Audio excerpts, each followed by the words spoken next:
Good evening, and welcome to Skep Talk, the monthly speaker series hosted by the Bay Area Skeptics. Before tonight's presentation, a few words about Bay Area Skeptics. As North America's oldest skeptical organization, we are dedicated to promoting critical thinking, logic, and rational thought. In the 1970s and 80s, scientists such as Carl Sagan and magicians such as James Randi established the scientific skepticism movement out of concern about the popular fondness for pseudoscience and the lack of public science literacy. Scientific skepticism embraces evidence-based civil discourse on health, education, consumer protection, and especially the investigation of extraordinary claims. Using the scientific method, we hope to promote skeptical inquiry to reduce irrational thinking in society. This talk is supported by Bay Area Skeptics members such as you. Please visit us at baskeptics.org or join us on Facebook, Twitter, and Meetup. Consider supporting us through convenient monthly donations via Patreon. Patrons receive premiums such as discounts and free t-shirts for our annual Skeptical Conference. But more importantly, members help us make the world just a little more reasonable and rational. And now, tonight's speaker. Good evening. I'm Eugenie Scott. I am so pleased to be announcing our guest tonight because it is my long time, notice I don't say old friend, we stopped saying that a while ago, my longtime friend, Richard Saunders, whom I've known for literally decades. Richard is a former president of the Australian Skeptics. He is an actor in Australia, and he starred as and of course I wrote this down because I didn't remember the name of it, as the skeptical judge on an Australian series called The Search for Australia's Most Gifted Psychic. And you can imagine how much fun that was. He is also host of his own podcast, The Skeptic Zone, which has been going on for 18 years now. And recently he was given the Australian Skeptics Lifetime Achievement Award. So one of the best known skeptics in the world, and my dear old friend, Richard Saunders. Welcome back to Bay Area Skeptics, Richard. Good evening, Jeannie. I think we stopped saying old friends about 20 years ago. Something like that. We don't want to get any older, right? No. As usual, look very distinguished. And I usually dress up too for these, but I really thought that since this is our first meeting since Skeptical, that I would wear the spiffy Skeptical t-shirt for today. Notice it says Skeptical 2025, and it's SOS, Science Over Superstition. And on the back is a list of all of the speakers for this year. So you can get your own spiffy t-shirt for Skeptical, even if you did not attend. You can get that at skepticalcon.com or .org, whichever suits your fancy. And anyway, Richard, welcome. You've been a Skept talker for more than once. I don't remember how many times you've spoken for us and how many times you've done workshops and other personal appearances here in the Bay Area. Quite a few times. It was over 20 years ago. I gave a public lecture at the library in Berkeley. At the Berkeley Public Library. Yeah, that's right. Yeah. That's where we met. And you've been there more than once. Yeah. So we've asked you here tonight, not just for us to visit and reminisce, as we are perfectly capable of doing on many occasions, but to tell us about an extraordinary documentary that you have made fit for human consumption once again. This is a 1980 documentary called James Randi in Australia. And why don't you tell us why it was made and what had happened to it in the intervening 45 years, and then what you did with it, because it's kind of an extraordinary story. So in the late 70s, a very famous man here in Australia by the name of Dick Smith, who is an entrepreneur and he's an adventurer and a great promoter of science, was reading the Skeptical Inquirer. He subscribed, and he was reading the exploits of James Randi. And being a very wealthy man, he made his money with electronics in the early days of the electronic boom, car radios and then computers and so on. He thought it would be an interesting idea to fly Randi to Australia to test the old claim of water divining, which is an ancient claim, people who think they can find water and other things using wires or sticks. And, I'll bet in Australia, where you really do have stretches of territory and stretches of time when drought is a serious problem, I imagine that water divining, water dowsing would be a fairly popular kind of thing. Am I correct? Yeah, well, it is, but it's known all over the world. It's all throughout Europe, United States. It's an ancient thing, right? And it's always been a focus of skepticism, because there's no mechanism by which anything under the ground water, for example, could make rods move. And then they also claim they can do it for metals, gold, brass, this sort of thing. So Dick Smith thought it would be a very good idea to fly James Randi out and conduct some tests. Dick knew a documentary filmmaker, and he said, all right, I'll get this documentary filmmaker, very fine documentary maker by the name of Bob Connolly. And then he approached a TV network here in Australia and said, because he was a very famous man, he could do that. He said, if I give you a free documentary, if I make this documentary and see, all done, and give it to you, will you play it? And the network said, yes, great. A free documentary about something interesting and with Dick Smith. So Randi arrived in Australia in mid-1980. They conducted the water divining tests in an open paddock, an open field, which is now all office blocks. And I suppose 45 years. And filmed the day, and not only the day, but a little bit of Randi either side. Randi gave a lecture here in Sydney, and as you'll see. And so that then went to air a couple of months later in Australia, and I happened to watch it. I happened to be a kid of 14 or whatever I was, and I watched it. I'd never heard of Randi. I'd never heard of water divining.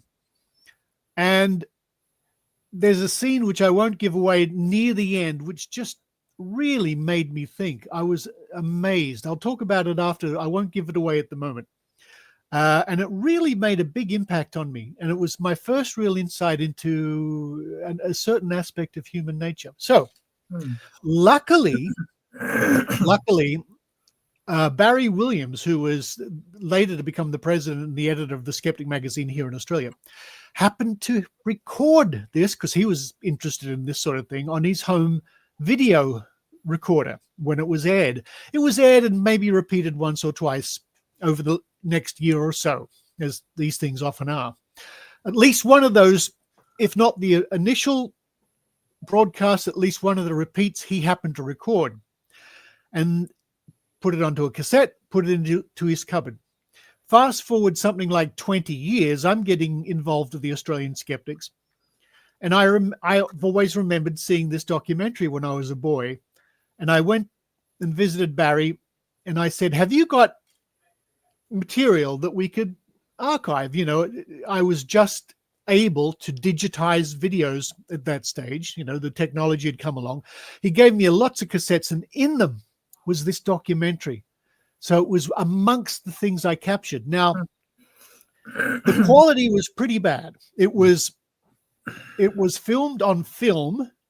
The film kept all the grain and the grit.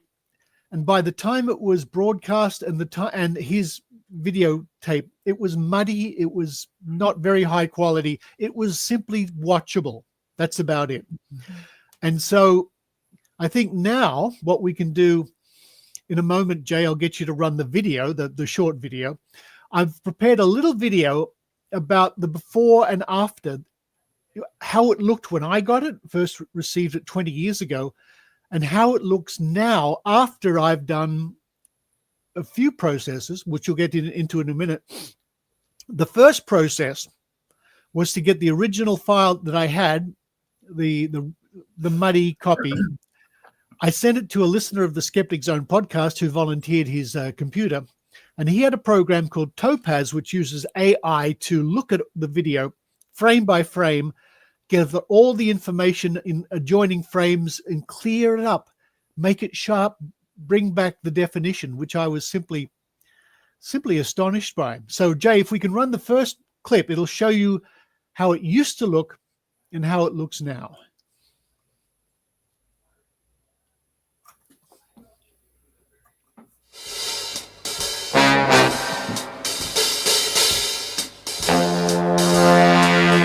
Levitators, spoon benders, water diviners.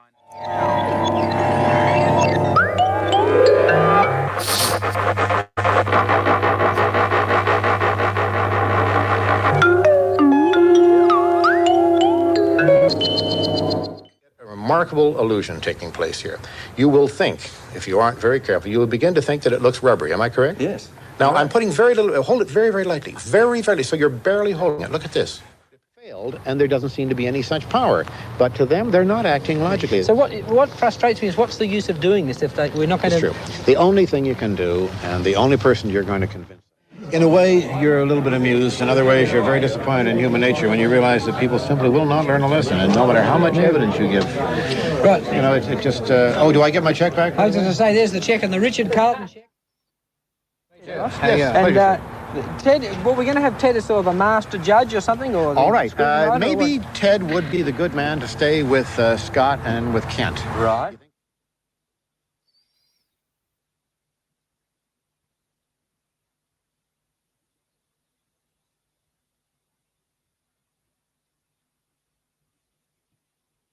This kind of abnormal science, which says that the ordinary rules of logic do not apply to it, that repeatable experiments are not required of it, that the rules can change constantly in let's say, in tune with the times, or what has been written in the sensationalist press, and various other anomalies belong to this science, which stamps it to me as a pseudoscience.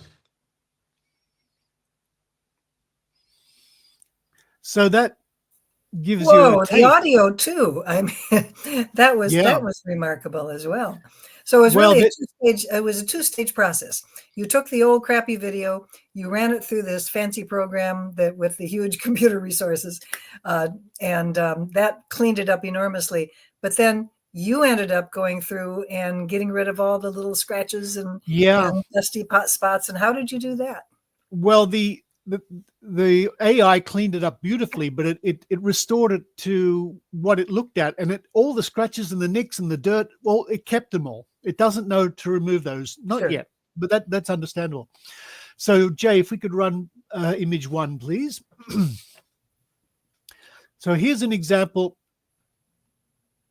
when it comes up. No, that's the video, Jay. If we could run image 1. There we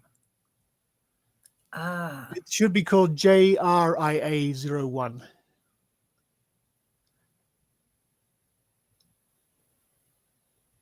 There it is. Okay. So here's an example. This is one frame. The documentary has 66,000 frames. And that is simply dust, dirt, a scratch, a nick, which is common in film. When you film something on 16 millimeter or whatever it was, you'll get this. You've seen it all in old movies, lots of flickering and dirt. So many frames, probably over 1,000 or more, had dirt, dust, and scratches. So if we can get, there's an example. There it is. There's a bit of dirt. So we can go to the next frame, next picture, please, Jay. That is the timeline. There's the scratch. There's the nick. You can see that represents that gray bar. That's one frame. And that little image in the middle is the new frame. If we can go to the next image, Jay.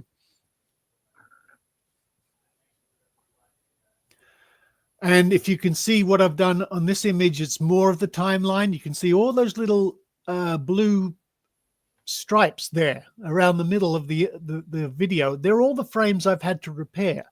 Next one, please, Jay.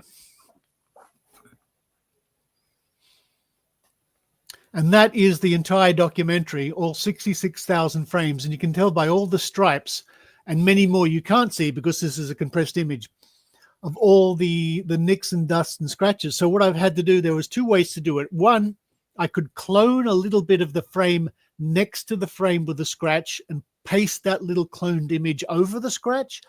The other way I had to repair a lot of it was to export the one frame into an art program and paint out the scratches. And sometimes scratches would appear over 10, 20, 30 frames as a bit of hair or something got stuck and jittered its way across across the image.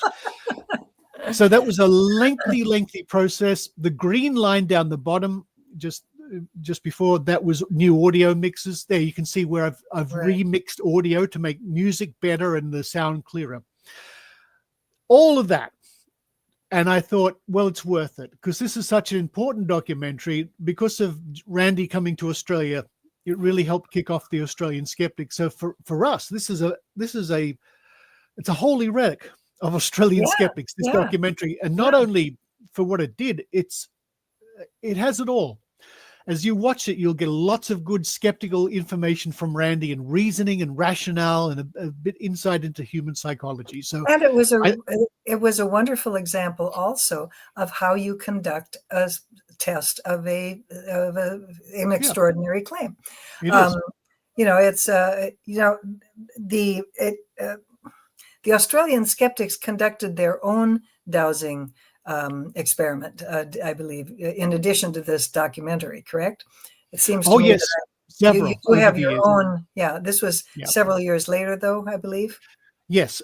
This is 45 years ago. In the 45 years since, we've done, I don't know, 4 or 5 big water dividing tests, every decade or every 5 or 6 years or something like that. Yeah. At NCSC, the place I used to work, we had an expression because we dealt with an issue that kept coming up, and we would say, we are educating a parade, and skeptics are doing the same thing. You have to say, yeah, thank you. Good organization, by the way. You have to keep saying the same things many times, keep doing the same things, because there's a new part of the parade that's coming across that hasn't heard your message. Absolutely. And so it makes a lot of sense to repeat this. One of the things that is so significant about both Randi's and then the later subsequent Australian Skeptics dowsing studies, where you get people who are committed to dowsing and claim they can do it under controlled conditions. And they have to agree that the conditions are fair. And the conditions are fair. It makes a lot of sense, even to somebody who doesn't normally think scientifically, which we will see when we watch the documentary, will we not? Yep. We go to great lengths to make it fair, because there's no point in us running a test that isn't fair. It's just why I wouldn't get out of bed for something silliness like that. Anyway, that's a bit of a background to how this came about. This is an insane amount of work, Richard. As a technologically oriented friend of mine said when I was describing this the other day, that's insane. But I'm so glad you did it, because the results, I think our viewers will agree, are definitely worth it. And labor of love, I think, is precisely it. Yeah. How long did this take you to do, my friend? Oh, well, once I got the upgraded version ready for me to work on, I guess it took me at least a month solid work, and that's working every day to do the, Yeah, that's a lot of work. Well, I'm so glad you did it. Perhaps after the doc, we can talk about the significance of this to the Australian Skeptics. Yeah, and by the way, for those of you who may not be aware, we at Bay Area Skeptics have a very warm spot in our heart for the Australian Skeptics, because both they and we were founded in 1981. So we all go back. We've always felt a particular kinship with our Australian friends. All right, shall we roll the documentary for people? Let's do it. All right, please let us show James Randi in Australia.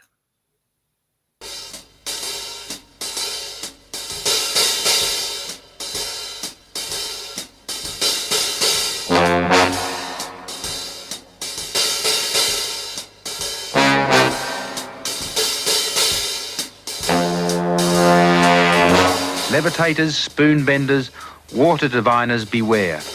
James Randi, psychic investigator, is among you. I'm not here to demean anybody. I'm not here to put anybody down, so to speak.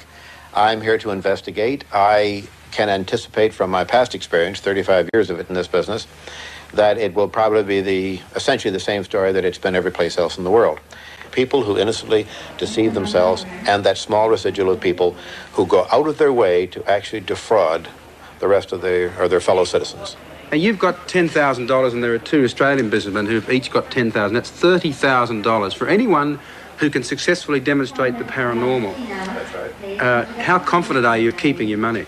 Well, let me see now. I'll show you the check. I've carried this check around now. This one has only been carried since June 25th, 1980. I have to renew it every now and then. I don't know about your banks, but every 6 months a check like this goes dead. You see, it's no longer valid. For 15 years, this is the 15th year, I've carried a check around like this in this tired little old wallet. That check for $10,000, I've never had to give up 5 cents of it so far. That doesn't mean that I won't. It doesn't mean that I'm not willing. I can lose $10,000, but I would gladly surrender that $10,000 if I were given evidence of one paranormal ability of any kind, because it would open my universe much larger than it is. It's a wonderful universe I live in. I enjoy life from day to day. I have my ups and downs like everyone else, but I think it is a wonderful world that we live in. I don't need miracles of a semi-religious nature, as they put it, in order to make my world any better. But to be offered something like that, to know that a person could float in the air, could find concealed water underground, could bend a spoon by merely thinking about it, that would make my universe 100 times bigger than it is, and all the more marvelous. It would be worth $10,000. In the arid inland of Australia, water is priceless because it doesn't rain very often. So farmers must pump it from underground. But first they have to find it. And throughout Australia, many farmers sink their bores on the advice of men who claim a paranormal or supernatural power, the ability to detect or divine the presence of unseen water underground. The belief is widespread and it's been entrenched for hundreds of years. James Randi is here to test it, and he's frankly skeptical. And I am told from my correspondents here and from other people who have been here that this seems to be a very popular delusion. The idea that people can douse with a fork stick or bent coat hangers or whatever, that they can actually find water. Well, if they can, all well and good. Again, my concern is not how they do it, but if they do it.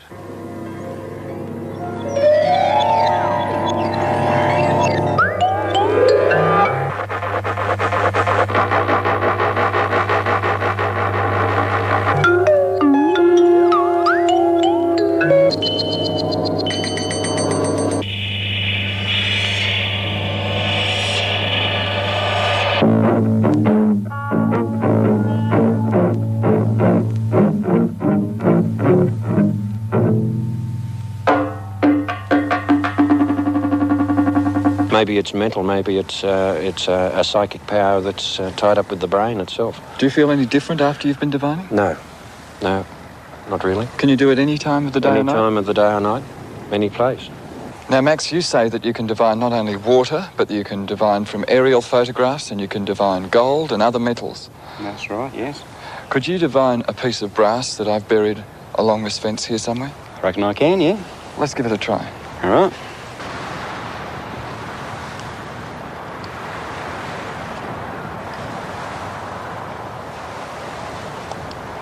That shows you the direction, doesn't it? Well, it does at times, yeah. But I'm just going to be careful that, because of this. Right.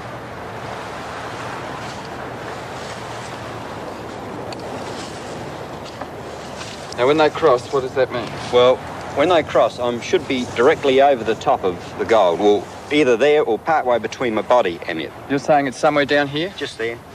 Yeah. Sure enough, there it is. Right. How did you do that? I didn't do it. The rod's done it. A bit like Uri Geller. I watched him on television and I believed him. He was bending spoons and doing things by paranormal powers, just by his mind. And I looked at it and it looked absolutely logical. But we found out later that it was not true at all. He was just a magician and they were all being bent by hand. I'd like to introduce you to the greenkeeper. Now, he knows exactly where the pipes are underneath the ground here. Would you like to show us where you think they are?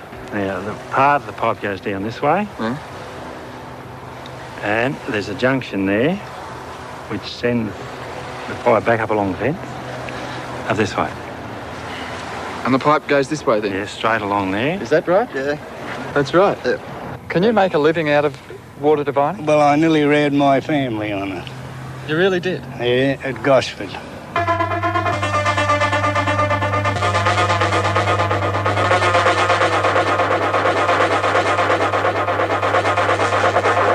We've seen people following water pipes, the greenkeeper saying, yes, they're the water pipes, that's exactly where they are. We saw a man find a little brass knob in a place where he didn't know where it had been planted. I mean, are you surprised by that? Well, no, because not one of those is a scientific test, unfortunately, because we can't obviously dig up the golf links to find out if the pipe is there, and we can't find out if no one saw where the particular piece of brass was hidden. Are you psychic? I believe so, Paul. How do you know that? Well, certain experiences we've had over a lifetime that have just been more than coincidence, and it makes you realise that you have a power or have something that is different to other people. If these guys can do the scientific test, well, I'm very happy to pay the money out. Are you prepared to take on Dick Smith's $30,000 competition? Indeed. I'm very interested in $30,000. I think it's easy as getting in and out of bed. It'll be the easiest day's divining I've ever had if the money comes forward. I believe all of these people are genuinely there, various rods and that are moving, but whether there's water there or a pipe there, I don't know. I'd like to try and prove it one way or the other.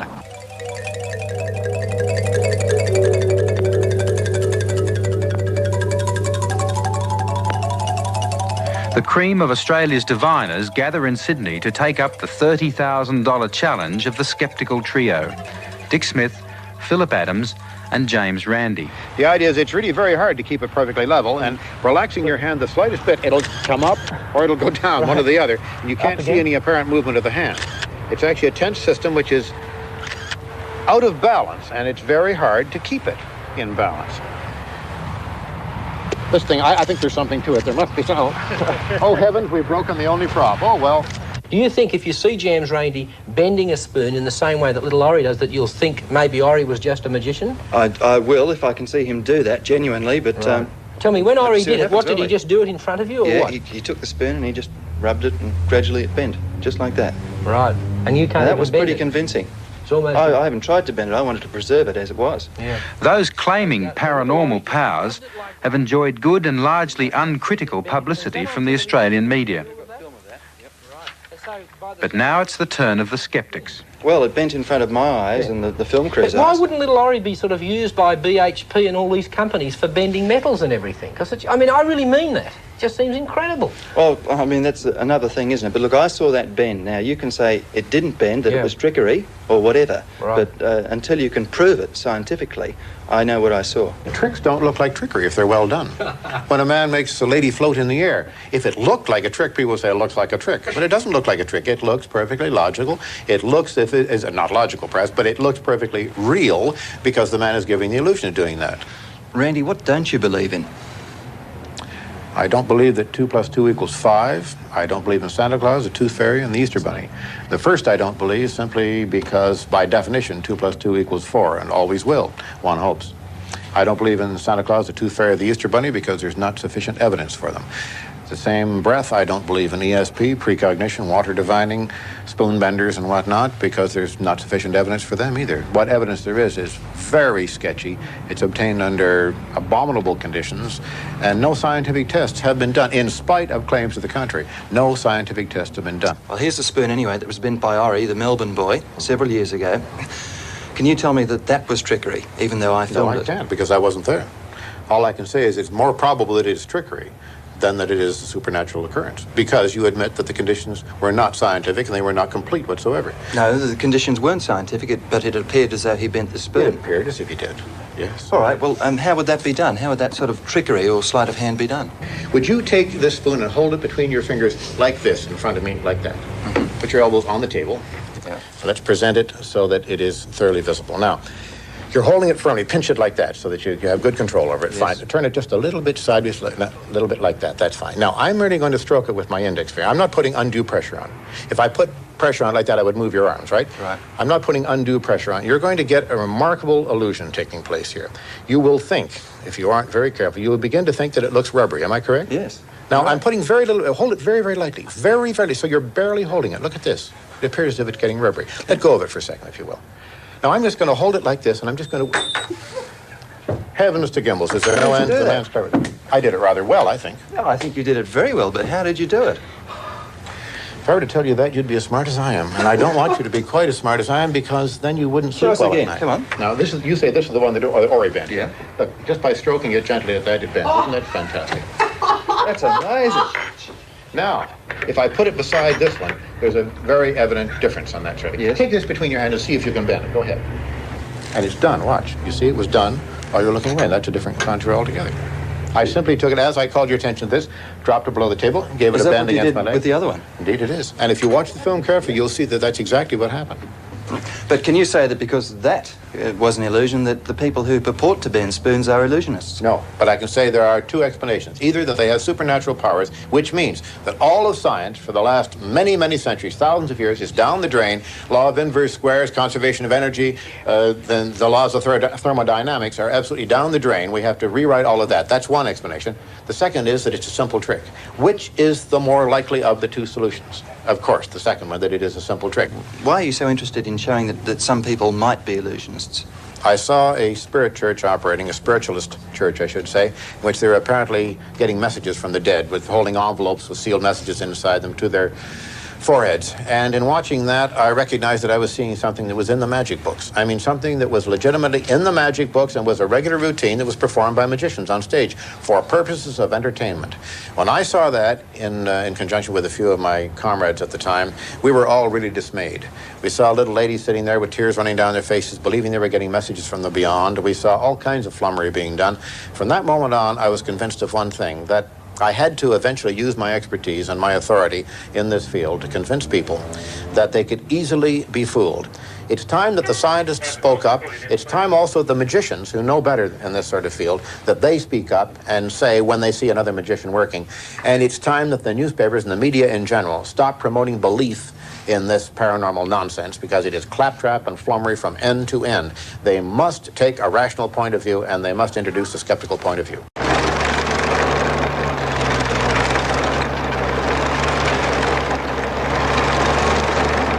On Sydney's outskirts, a team of workmen begin preparing the site for Australia's first definitive test of water divining. The test has been designed with the complete agreement of the water diviners themselves. 10 parallel trenches are dug to take 10 plastic water pipes.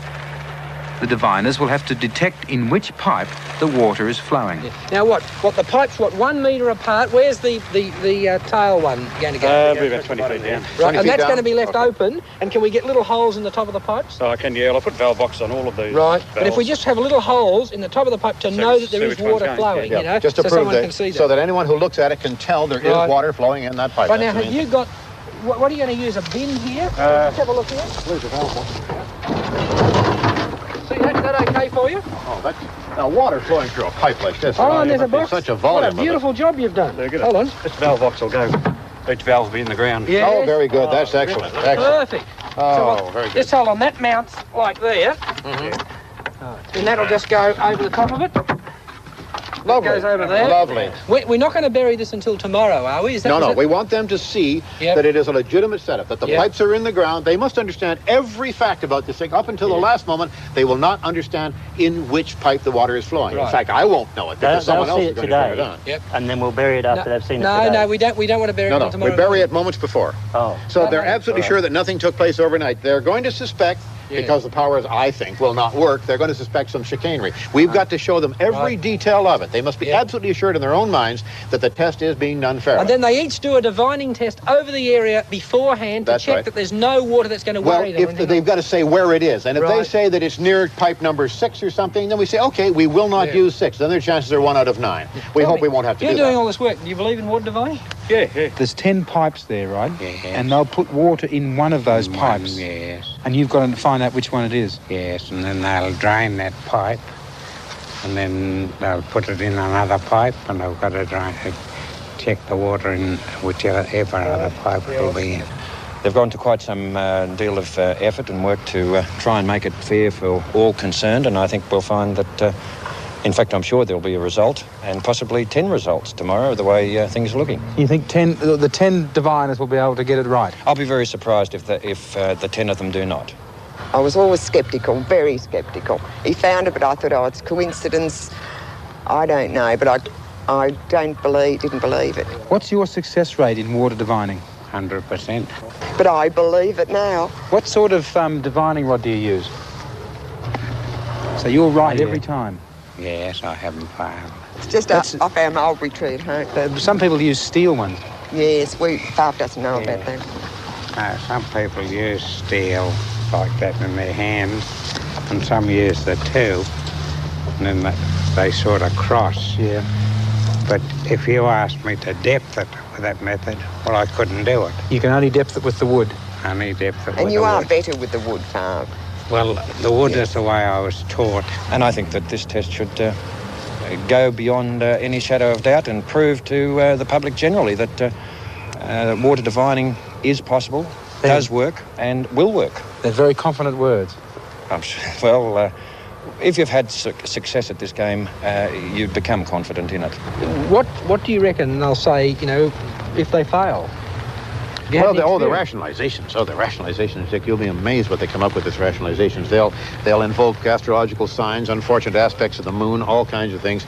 And also they'll say negative vibrations for but wait a second, how can they do that if they get a sign with us, if they get a sign and say that they're very happy and they've checked a bit of pipe?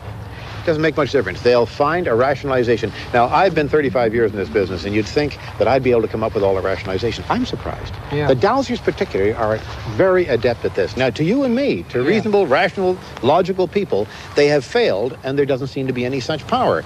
But to them, they're not acting logically. So what frustrates me is what's the use of doing this if we're not going to... It's true. The only thing you can do, and the only person you're going to convince of it is, I think, particularly the younger generation, who are on the verge. They say, I wonder, does such a thing really happen or not? The old-timers who have believed in this all of their life, they're not going to change. No. Stuart, are you busy? The morning of the test arrives, and there are last-minute preparations with meticulous attention to detail. The $30,000 is now $40,000. Roger there. Another skeptic has thrown his money into the ring. Get going now. I sent those down too, Dick. I sent a box of pens and a lot of blank paper. Roger, thank you. It is obviously essential to avoid any claims of trickery or deception by both sides. The test must be as fair as possible and a valid scientific exercise. Good morning. We're going to go up there in a few moments, and what you're going to see is the site before it's actually been covered in. Now, I think you're roughly familiar with what's happened. We've laid 10 pipes parallel, a meter apart, 4 inches in diameter. They're quite sizable pipes up there. You're going to see them laid in the trenches before they're covered over.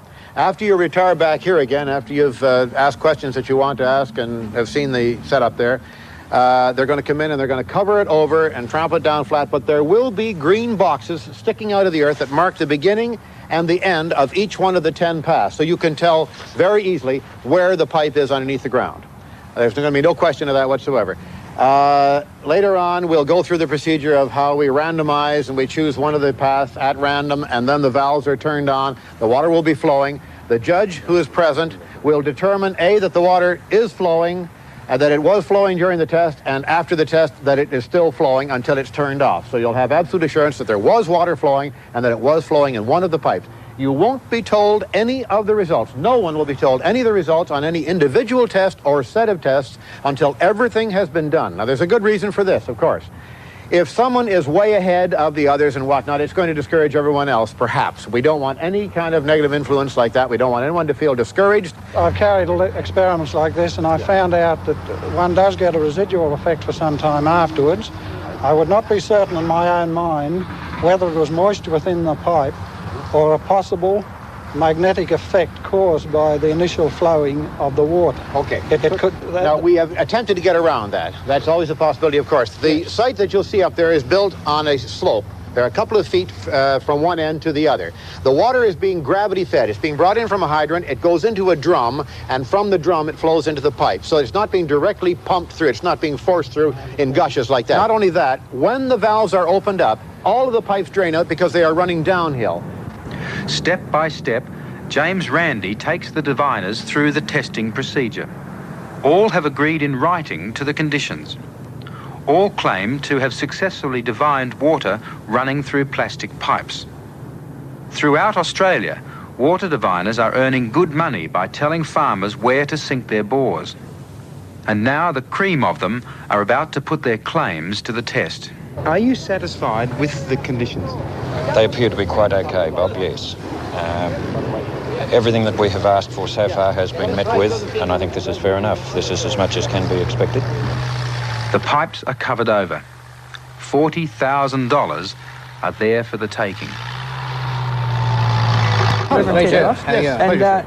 Ted, well, we're going to have Ted as sort of a master judge or something? Or all right. Maybe Ted would be the good man to stay with Scott and with Kent. Right. You think so? And to make the decisions, and his word will be accepted, I'm sure, by everybody. Right, we'll have to check that out. I'm sure they will. We'll have to check you out with every one of them.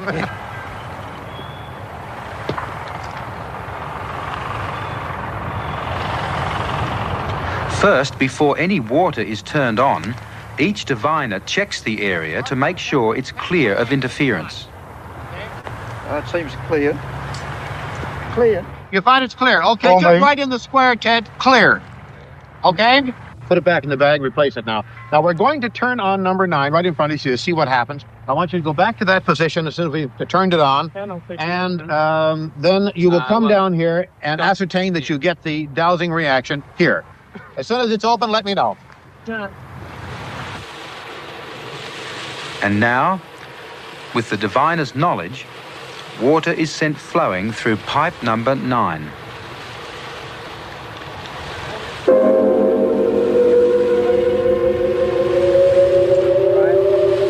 We got a reaction on number 9. Okay, gentlemen, we will turn off this first, please, and then turn off number 9. What's the test like?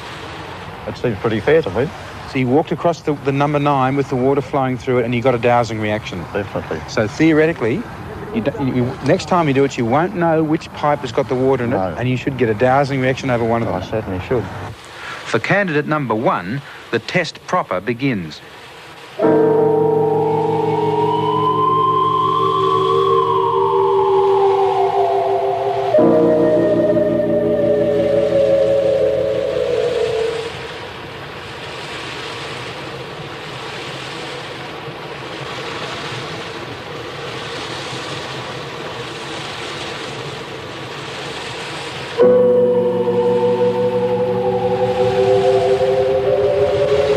The diviner is not told the correct result, which is scrutinised by the Reverend Ted Noffs. After each run, a different pipe is chosen at random. The diviner is not allowed to watch. That's number 6 in the back. Was the sensation that you got walking over pipe 4 the same as it was when you walked over pipe 9 when you knew that the water was in pipe 9? Yes. Exactly the same? Just the same. He divined number 4. Yes. Which pipe was the water running through? Well, I'm not supposed to know that, because I'm supposed to be doing this in a double-blind fashion. Yeah, but I mean... And if I knew even, I wouldn't reveal it to you now, because people are standing here watching. You have a reporter less than a foot behind your shoulder, and he would know it too. Did he get the right one? I can't tell you that.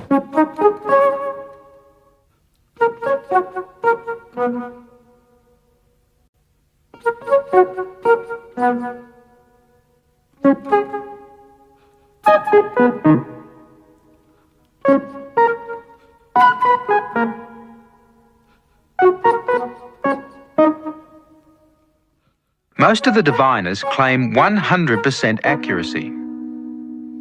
But what if divining does not work? What if it's pure fiction?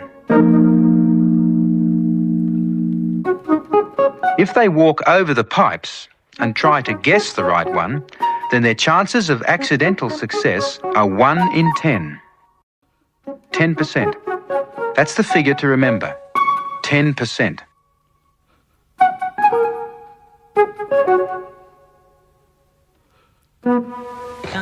The value is roughly $14,000. $14,000 approximately. Right, so if they And win... it's the purest gold in Australia. Right. Now, what is Australian the link there? It's Australian Bullion Company gold, isn't it? Is it Purest gold in what's his first Australia. name? Mike. Mike, can you come here? Is that... do you want to just check a divining thing on that? Yeah, okay. Gold. Look at that. So now, I focus this fellow here with the gold. So that's the gold. What's it? The actual gold pulling those rods around, or is it just your hand? It's a mental attitude to the whole show. But if you don't know where the gold is, if it's in a cardboard box, how can your mental attitude work? Well, you know first of all what you're looking for, whether it's metal or gold. Right. But you tune yourself in to whatever you're searching for. Right. Oh, well, you can just tune your mind into gold, copper, brass, and that's it. Yes. The box doesn't worry. He said he's not worried about the box. Well, I'd Yeah, say if they're you going put to in take different the money. boxes, There's no you reason.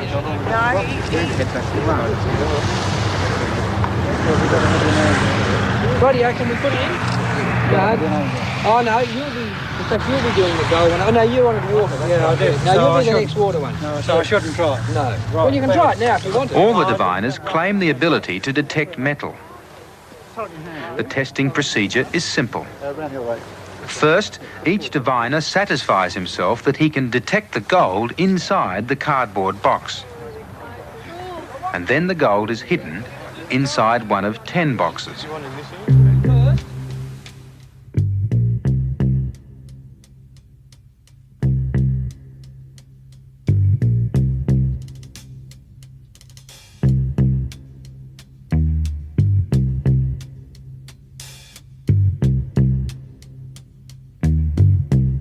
Feels like somebody's got a little bit of cotton tied around the end and pulls the wire around. There's no question about it. How did the gentleman with the hat go? Not very well, Bob. In test 1, the gold was in box 6, he picked number 4. Test 2 was in number 7, he picked number 2. Test 3 was in number 7, he picked number 2. In test 4, in box 9, he picked number 1. In test 5 was in box 9, he picked number 6. So he didn't get any right at all. 10 out of 10. Well, we hope that's, what happens. But you were dead certain, obviously. Oh, of course I'm dead certain, yes.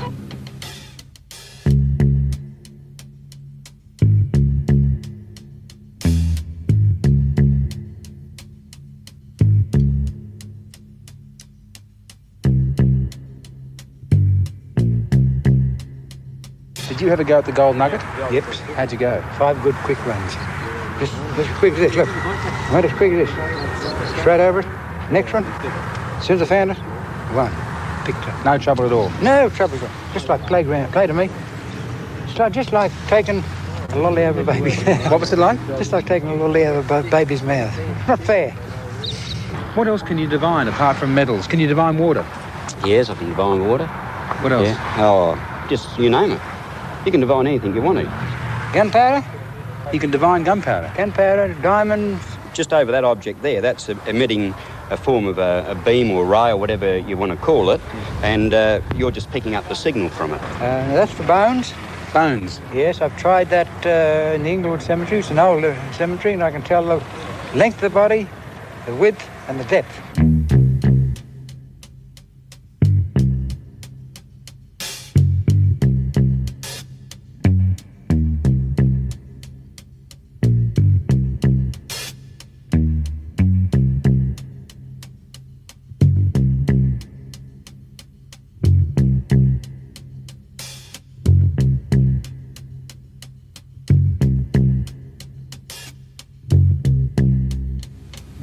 And if I can get somebody to give me a quarter teaspoonful of marijuana, I'd like to. I'm sure I can find something to divine that. Divine marijuana? Yeah. What for? Well, then I'd go down and train somebody at every port. Oh, yeah. See, and then all they could do is go around the top of the ship. It's welded in the ships. Go around the top of the ship and catch these blokes. I'm really going to sweat. Catch these blokes to bring it out.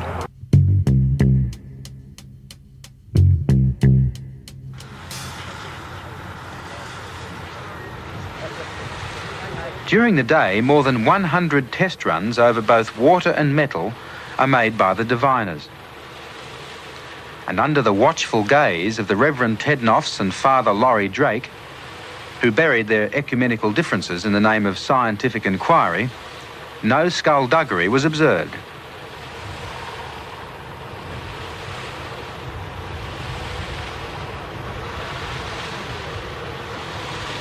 Number 6. 6? Head 6. 6? Yeah. Here's the counter. Okay. Yeah, Put this got that little confidential. sock. Yes, the one he was... Okay. The one he was...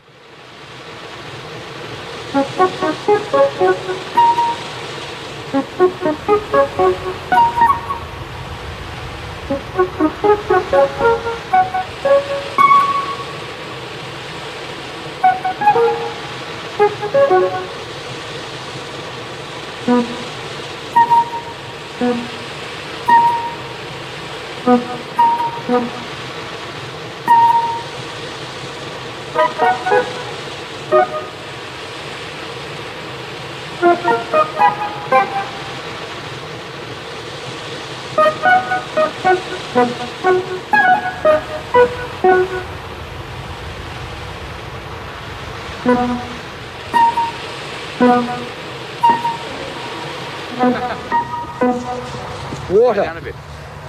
Opal?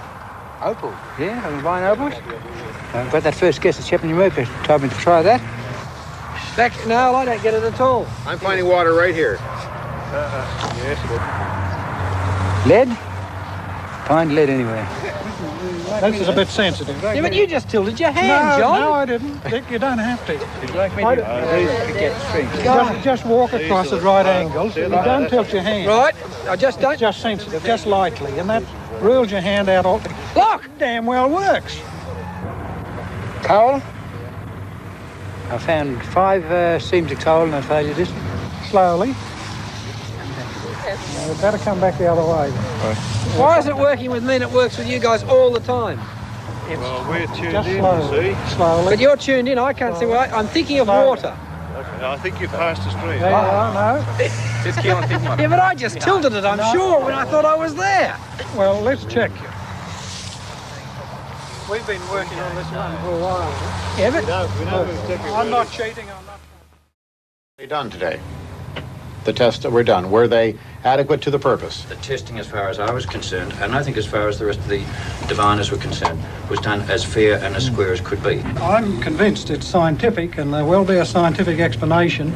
And if my own tests fell down a low percentage, my theories are shot down in flames, and I'll shut up.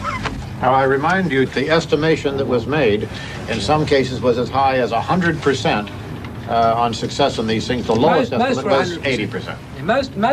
Most of you estimated that you would be 100% successful. When the number of trials is added together, and the chances were 1 in 10, that is 10%. 10% was the chance by purely mathematical chance, not with any ability being exhibited. Just the fact that it would be done by throwing a coin or throwing a dart into a board would be 1 in 10 or 10%. And the total results were? Well, I'm going to read out the metal results and Ted the other one. The metal results with the brass, we had no one chose the brass out of 26 tries, so that's 0%. And with the gold, there were 4 correct decisions out of 35 attempts, and that's about 12%. So the average for the complete metal, gold and brass, today was 6.6%, which is probably a little bit less than what you get by chance. And then in the water dowsing, 10 out of a total of 50 tries, there were only 11 successful attempts, which was 22%. The total of everything, that is to say the brass, the gold, and the water, meant 111 tries were undertaken. There were a total of 15 successful, and that makes approximately a percentage of 12%. So the result was just a little over the 10%. Well, it's equivalent to throwing a dart at random into a dartboard, or flipping coins, or choosing cards at random. It would seem from this evidence that all of what we have done today, and this is an agreement with other tests that I have conducted in other parts of the world, as I've said, it would seem to indicate that dowsing as a force simply does not exist except in the imagination and in wishful thinking of the people who try it. I've been able to locate water for neighbours and so forth, but I would have thought the scores would be much better. Talking to some of these learned, I've learned a lot here, personally, in talking to them. I would have thought the score would be higher. I can only speak for water. I have no experience at all in mineral.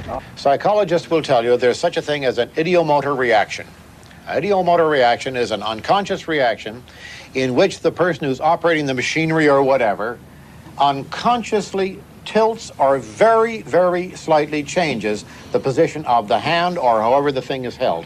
Now, by this I mean with a dowsing rod, when you hold a dowsing rod like this, the dowsing rod is tensed. It's enormously tense. There's a lot of energy put in the thing. It's hard to keep it level. If you're using the rods and they're sticking out like this, it's hard to keep them level and straight as well. In order to make them move back and forth, the tiniest movement of the hand or the tiniest flexing of the wrist is the only thing that's necessary for them to move, and move a great deal, either whip up or down or diverge or cross in a great big motion. Because of that, ideomotor reaction comes in. If you believe, and remember, as Dick said, when you fellas knew the water was flowing in the pipe, and you were told the number at the beginning, it was flowing in pipe number 2, for example, it was there, you were assured that it was there, your reactions were very positive. And you were right, of course, the rods moved.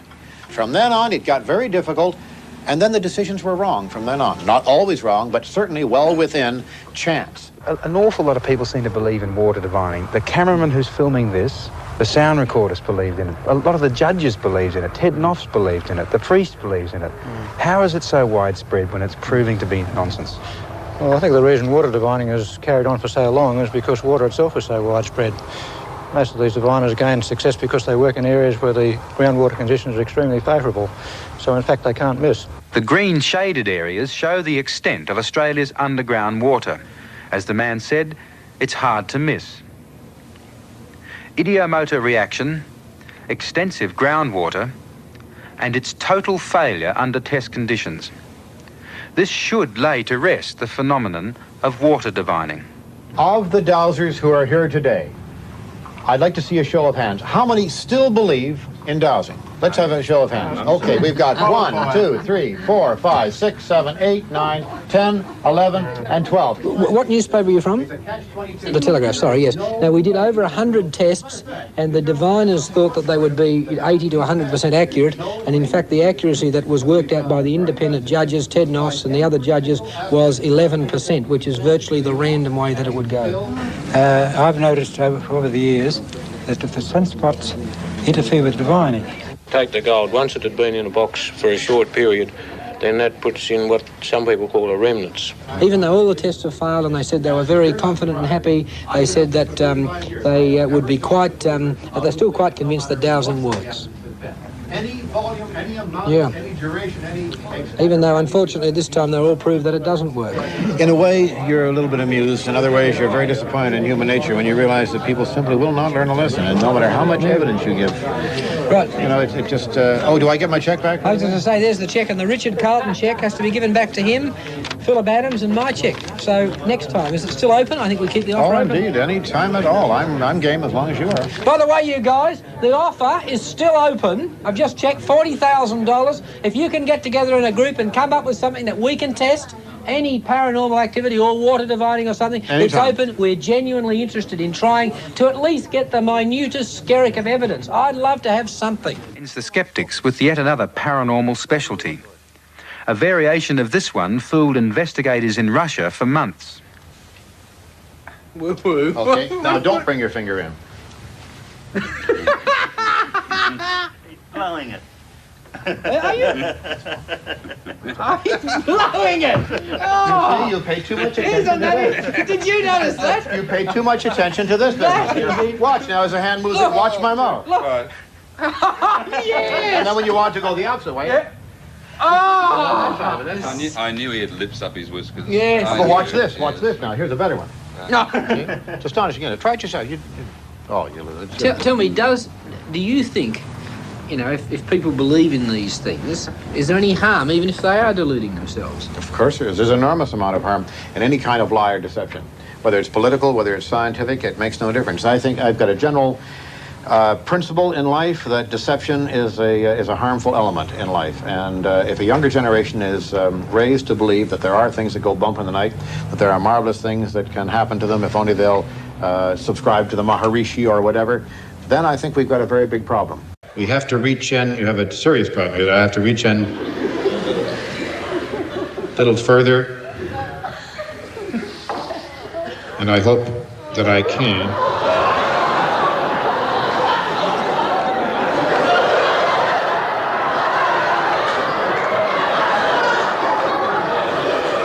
Ugh, what terrible things. Now, ladies and gentlemen, put that mess in the bag, would you, young man? Sorry about that. There's a little more of it. Well, we better show the patient what came out of him here. Would you believe that you had this kind of thing in here, isn't it?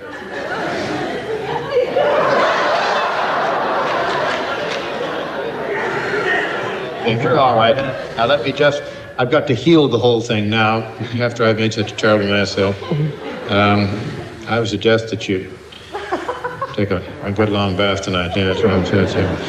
There, we seem to have... There we go. Now a little bit of vinegar and tomato sauce.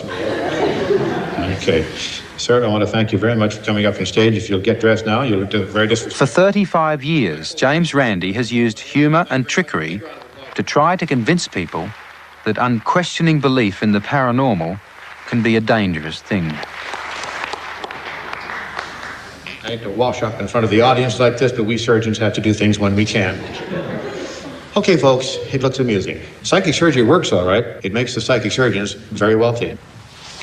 But it doesn't work for anybody else because people return to their homes and they die.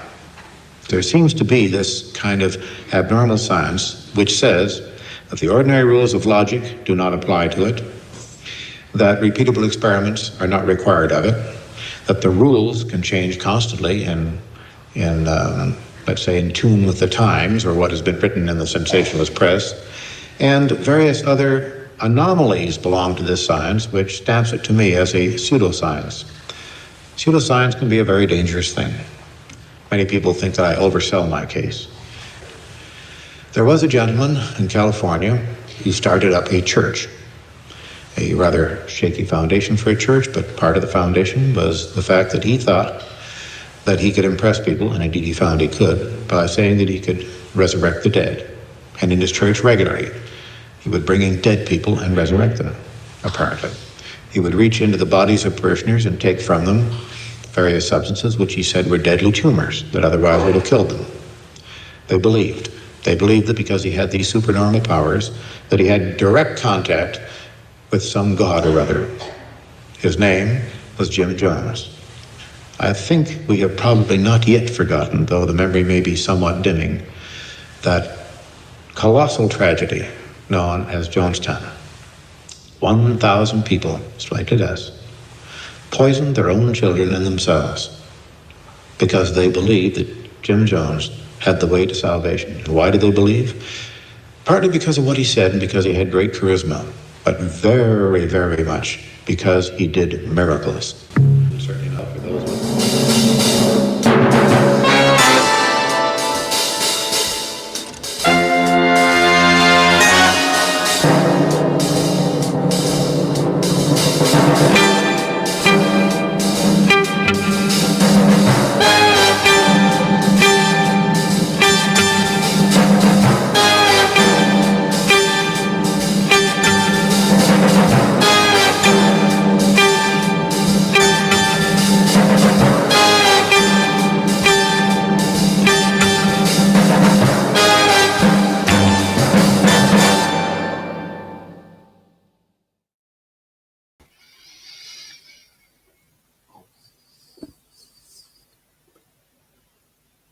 Wow. I'm sorry, I'm not picking you up, Jeannie, at the moment. That's because I was muted. Okay. We're back. We're back. I thought you just lost for words, but there you are. Yeah, that happens a lot. Really, labor of love indeed. It was important that this documentary be restored and made available because it teaches good lessons to all of us about how you conduct this kind of a test, but maybe for many of us who knew Randi and miss him terribly, it's just such a great opportunity to connect with Randi again in his prime, his prime.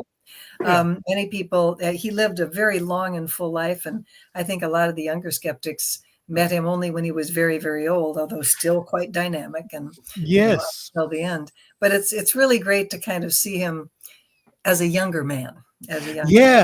He was almost, I think, 10 years younger than me when he made that. Yeah, exactly. Yeah. But you're one of my old friends. Didn't we go through this already? We did this already. Yes. Well, this was a very important recruiting tool, I believe, for the Australian Skeptics. How did you all get started again as a function of some of you worked together on this. You were just a little kid, but worked together on this documentary. But give us the origin story of the Australian Skeptics. Well, it was largely due to Dick Smith and another man who appeared briefly in the documentary, Philip Adams. I mean, they were inspired. Adams was a journalist, right? Yes, a radio journalist. Yes, right. I think he just retired only relatively recently. And Dick, it was a great experience, a great adventure. And Dick put out something in the media, in the newspapers, saying, would anybody be interested in skeptical activities? And he got responses. He got responses from Melbourne, from Sydney. And that was really the genesis of Australian Skeptics. That's why the groups got together. We can really thank Dick Smith for being the inspiration to bring out Randi. And then that really sort of got the ball rolling. I didn't realize that he took out a literal, ad. I mean, he made a literal announcement. All skeptics show up here. That's pretty cool. Well, it was just expressions of interest. Would people be interested in this? Yeah. And it was the golden era. It was the golden era in some respects, because it was still the era of the Uri Gellers and the UFOs and the Bigfoots. It was just coming out of the 70s, and that's when that stuff was really huge. So there was a lot of people interested in the topics. Yeah. No, it was an origin period for a lot of us, because there was such a plethora of pseudosciences around. We have different stuff today and different kinds of scams and claims, and but some of the old ones are no longer as popular, but there still is plenty of room for the kinds of things that we saw in this documentary. So thank you, Richard, for all of us for having done this. It was great. I loved it. Yeah, well, a lot of work. Do you suppose we might find a question or two among the listeners? Yes, let's have a look. Yes, if people are watching now, please, any questions you have about the tests or the restoration or anything general like that, I can hope we can answer those. All right. It's Jay Diamond is asking the first question, and you'll pardon me for leaning forward. The protocol seems quite thorough, but would you change anything in the test if you were to do it today?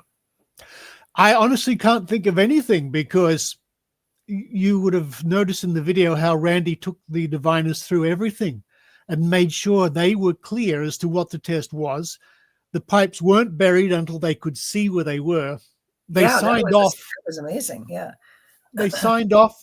Every stage was, and this is vital. You have to get their agreement and understanding and okay on every aspect, because when they fail, they will still look for answers as to why they failed.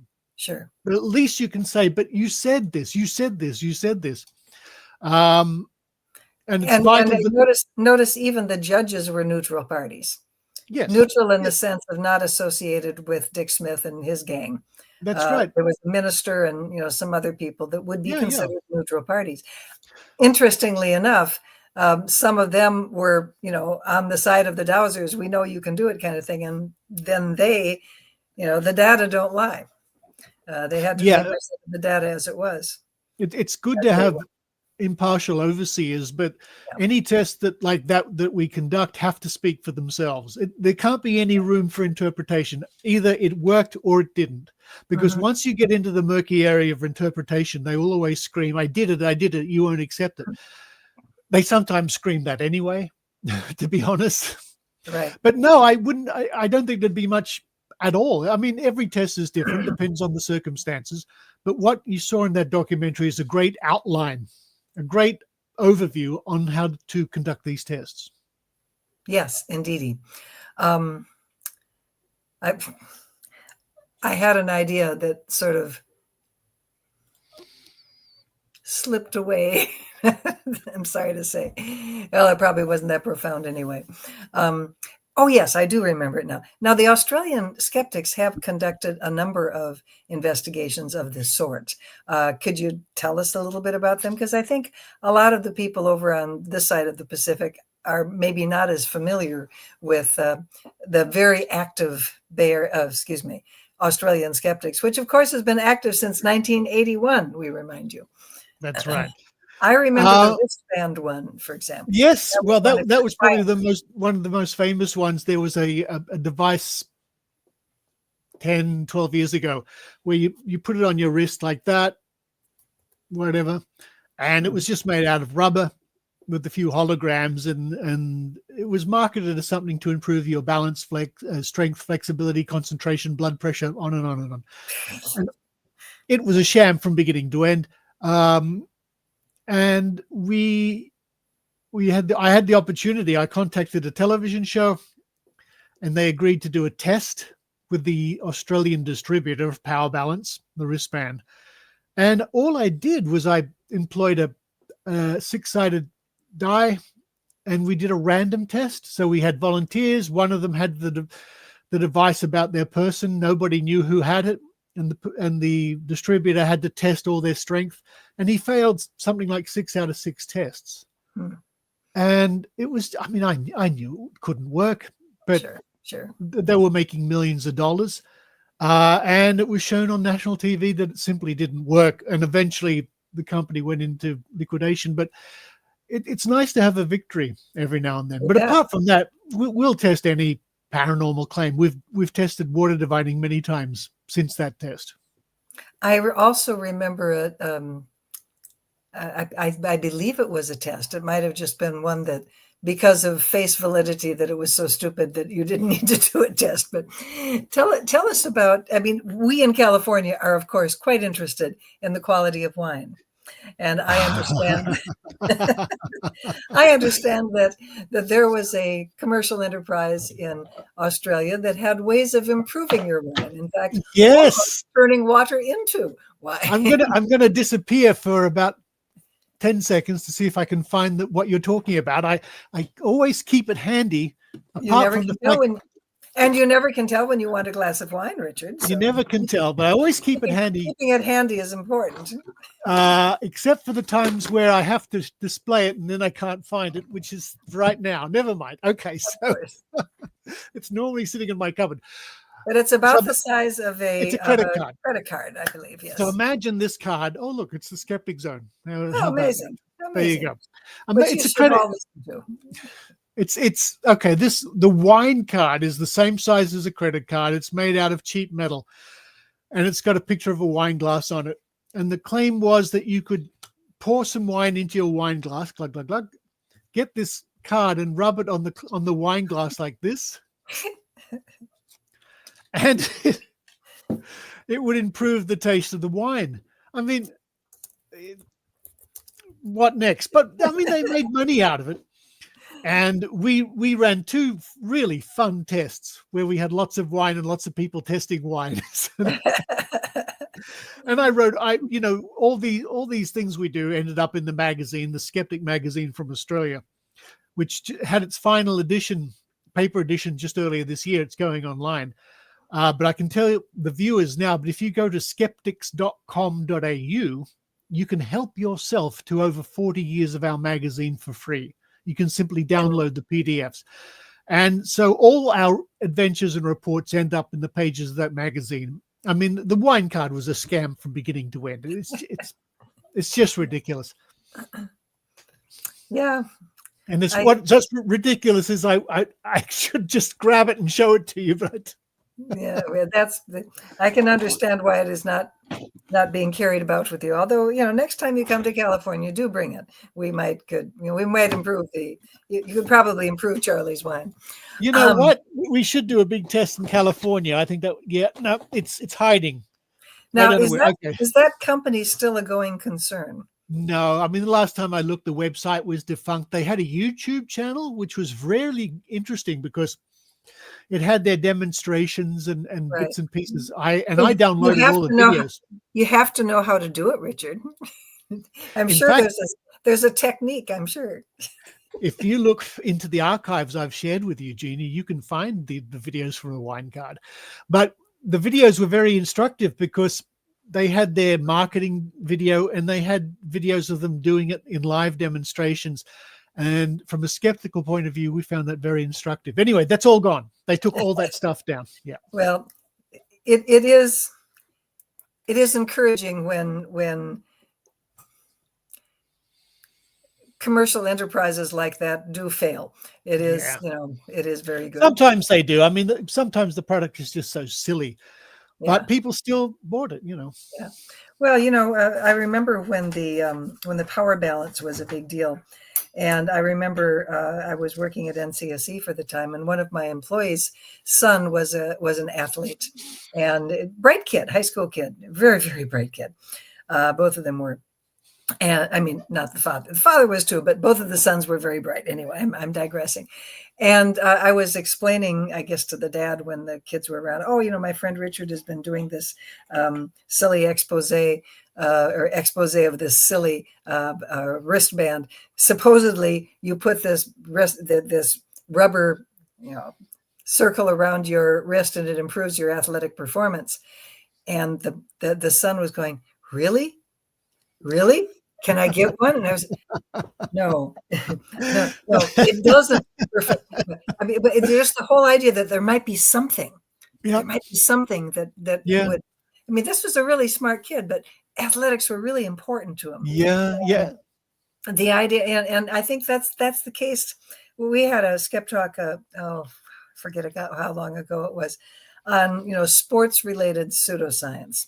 And an awful lot of the motivation is the desire that the athlete has for improvement, particularly at the higher levels. I don't know if anybody's done a study of this, but my hypothesis would be that the athletes that are performing at the very highest levels, the championship levels at the professional or Olympic level, something like that those are going to be the most scientific, because the difference in performance among those people is so small. I mean, if you're an Olympic quality, you see the times for runners and swimmers and other timed events. It's like fractions of a second difference, or the gymnasts are just fractions of a point difference between the first and the second, or the second and the third, or whatever. So any tiny bit of advantage you can get is worthwhile experimenting with. And a lot of this is not efficacious, but people will seize on it. So my hypothesis would be that the higher level athletes are going to be more superstitious than just, your basic little leaguer. At any rate, we can talk all night long. We do that. Can I have the next question, please? And we have a question from Jade Kitten 5425. Oh, yeah. Can we watch the show in which Richard was a judge? I would love to do that. Well, there are how many episodes? 12, 13 episodes. Yeah. It's not online. It was a network show which they did, which was I don't think there was their streaming services going when that was on. You can see clips of it if you just Google the one Australian psychic, the one Australia's psychic, something like that. You'll probably see short clips from the show, but I don't think it's not available to download or stream anywhere. But you'll see me looking, skeptical and a little bit younger. Well, we all were. It would be lovely. It would be lovely if we could have more shows like that. Although, tell us a little bit about the show. Was it? Okay. May I presume that they have a phenomenon? They have somebody in favor. They have you, and this is discussed. Is there a test or something? Yeah, there were lots of tests, but the premise of the show is they have gathered the best psychics in Australia. And that was the premise. So it was already a foregone conclusion on the show that the people that appeared to be tested or whatever were already psychic. That wasn't into question. And I remember in early meetings of the show, I couldn't get my head around what they were saying. I'm saying, I'm sorry, are we going to get people and see if they've got psychic power? They said, oh, no, these people are all psychic. We just want to see which one's the best psychic. Oh, great. So for me, it was a double-edged sword. I mean, it was just television. It was all smoke and mirrors and silliness. And you can't do a test on somebody's psychic ability or supposed psychic ability by running one test. and then running one test and another. No, you have to do it properly. You have to do many tests and do the statistics and the data and account for things. But when you do it on television, the producers wanted to make a television show people would watch. So a scientific test is not in their thinking. That's irrelevant. So I just did the best I could, and I just tried to do the best I could by representing skepticism and critical thought. Right. I think I did okay, but ultimately the show was psychics are real. So it's give and take. Yeah. I was on this is back in the 90s. There was a very popular show in the United States called The Hour, H-O-U-R. And it was one of these afternoon, what they used to call women's shows, but actually they kind of were. And they would have, the host was a very genial fellow. I'm sure I have his name in my notes someplace. I tell you, when I appeared on this show, my mom was really impressed that, my daughter must be doing something interesting. She was on The Hour. This is pretty great. But it was sweeps week, which is when they try to get their ratings up. And so it was basically a potpourri of pseudoscience programs. And as when they tend to do it, you'll tape like 3 days at once, but you'll tape them all at the same time, but then they just break them up and spread them over 3 days. So, we would often wear something else on the second taping or whatever. But it was, I found it very frustrating because, just like you say, the assumption was that the child psychic, or the assumption was that the man who claimed to be able to fly out of his body and fly around the planet and have sex with people while he was, out there, there had to be something spicy. The psychic detective, of course, has to be a psychic. The assumption was that all of these people were real and could do what they said, like your TV show. And now, Dr. Scott, as a scientist and somebody therefore really boring, what do you think of this? and it was a very frustrating experience because I figured out from the from the first 15 minutes that the best I would be able to do in this program is just drop a few little ideas that might make people think, well, maybe not. My job was to crack that door just a little bit.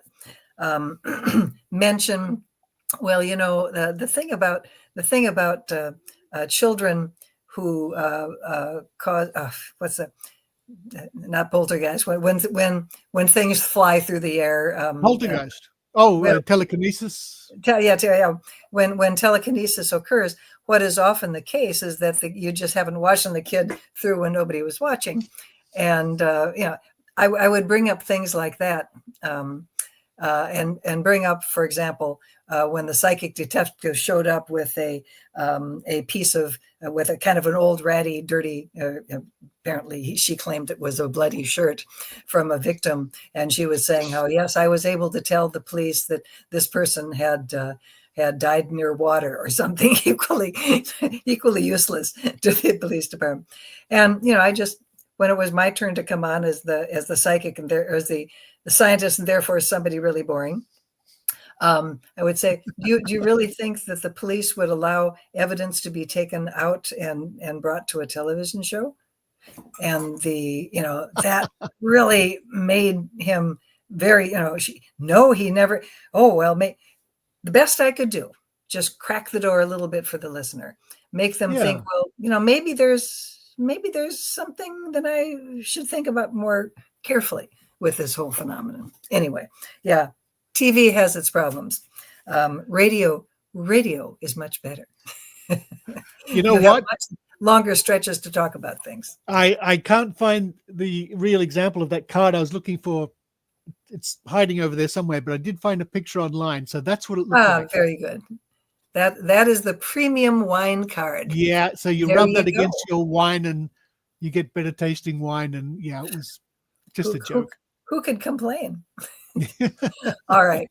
Richard, we thank you profusely for being on Bay Area Skeptics tonight. We thank you for all of the wonderful work you did on James Randi in Australia, the documentary.